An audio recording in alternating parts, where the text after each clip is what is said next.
C'était aujourd'hui le seul bâtiment occupé car pour l'heure, la mobilisation a pris surtout parmi les étudiants de lettres et de sciences humaines.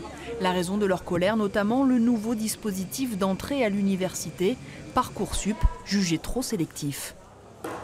L'année prochaine, une personne qui a un cursus qui n'est pas général ne pourra pas venir étudier à la faculté. Et ça, on ne peut pas l'entendre, c'est impossible.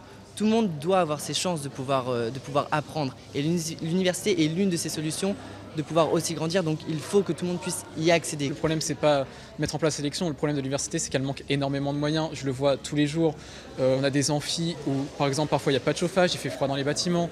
Des amphis, en début d'année, c'est surchargé, c'est scandaleux. Dans leur mouvement, les étudiants ont été rejoints par certains enseignants et des personnels administratifs. Ces professeurs dénoncent des réformes qui, depuis des années, attaquent l'enseignement supérieur public, comme par exemple le projet de fusion des universités de Caen, Rouen et Le Havre.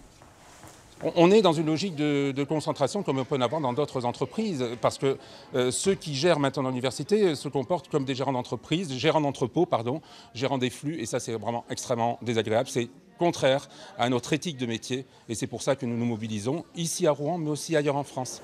Réunis en assemblée générale, la centaine d'étudiants mobilisés a refusé la présence de notre caméra par crainte d'être décrédibilisés. Une mobilisation qu'ils espèrent élargir à d'autres filières comme la fac de droit ou de médecine.